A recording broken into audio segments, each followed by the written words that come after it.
Bonsoir. À l'entame de sa communication, le président de la République a adressé ses condoléances les plus attristées au khalife général des Mourides et à la communauté musulmane suite au rappel à Dieu du khalife général des Baye Fall, Serigne Amdi Modou Mbenda Fall, et de Serigne Moustapha Saliou Mbacké, fils du défunt khalife général des Mourides, Serigne Saliou Mbacké. Le président de la République prend des décisions fortes pour redresser et moderniser la gestion des finances publiques. Après l'audit réalisé par la Cour des comptes, il est impératif d'agir vite et bien. Le chef de l'État exige un plan d'action clair et rigoureux pour redonner crédibilité et efficacité au système budgétaire et financier du pays. Il charge le Premier ministre de lui soumettre un calendrier précis pour appliquer les recommandations de l'audit. Un programme spécial de maîtrise des dépenses publiques doit aussi être proposé en tenant compte des réalités économiques et sociales et en s'inscrivant dans la vision Sénégal 2050. Dans cette dynamique, une nouvelle réglementation encadrera l'émission des emprunts de l'État et la gestion de la dette publique. Le ministre des Finances et celui de l'Économie doivent proposer, sous la coordination du Premier ministre, un décret sur les emprunts de l'État ainsi qu'un cadre organisationnel modernisé. Le gouvernement est aussi appelé à accélérer la digitalisation des systèmes économiques et financiers, à garantir la fiabilité des informations budgétaires et à mieux planifier les investissements publics. Autant de réformes qui visent une gestion plus transparente et performante. Mais cette transformation ne se fera pas sans dialogue.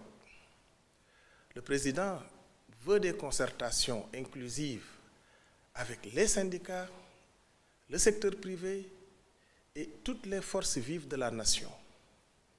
Objectif: expliquer la situation, bâtir un consensus et assurer une mise en œuvre responsable et solidaire des réformes.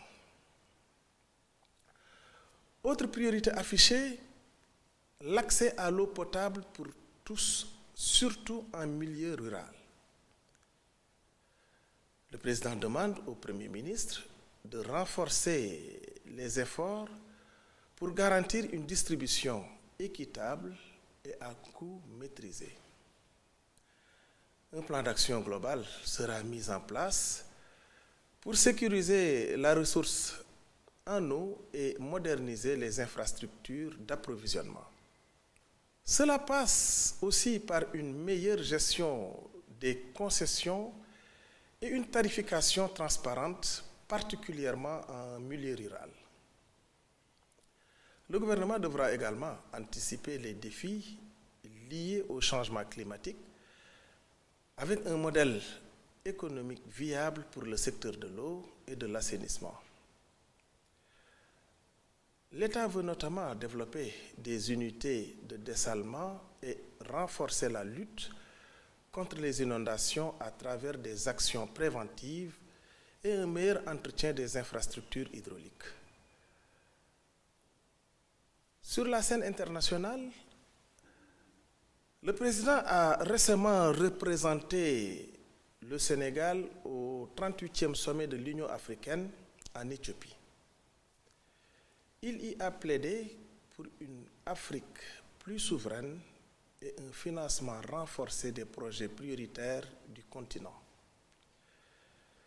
Il a aussi mis en avant la nécessité d'une meilleure gouvernance des ressources minières et d'un engagement plus fort pour le financement du secteur de la santé. Enfin, le président a participé aux célébrations de l'indépendance de la Gambie réaffirmant ainsi les liens de solidarité et de coopération entre les deux nations. Ce vendredi 21 février, le Premier ministre se rendra à l'Assemblée nationale pour expliquer les leçons à tirer de ce rapport et présenter les actions correctives qui seront mises en place. Et parmi les priorités, mieux contrôler les dépenses publiques, réduire le train de vie de l'État et garantir une gestion plus transparente et éthique des finances. Mais ce n'est pas tout. Le Premier ministre prévoit également une grande rencontre avec les partenaires sociaux le 27 février.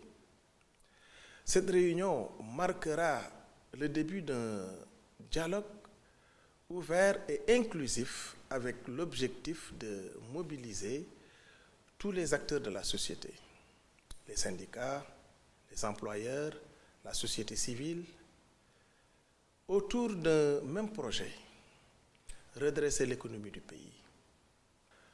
Un autre sujet qui tient à cœur beaucoup de Sénégalais, la commémoration du massacre de Thiaroye en 1944. Le Premier ministre est revenu sur les chantiers mémoriels en cours, comme la construction d'un mémorial et la création d'un centre de documentation. Des fouilles archéologiques pourraient également être organisées pour localiser d'éventuelles fosses communes et faire toute la lumière sur ce tragique événement. En résumé, le gouvernement fait face à plusieurs défis de taille, dont l'assainissement des finances publiques, la relance de l'économie et l'honneur à la mémoire des tirailleurs sénégalais. Pour y parvenir, une chose est claire, la mobilisation de tous est essentielle. Avec ces mesures et ces engagements, le Sénégal amorce une nouvelle phase de gouvernance, tournée vers la transparence, la rigueur et l'efficacité au service du développement et du bien-être des populations. Je vous remercie de votre aimable attention et vous souhaite une excellente soirée.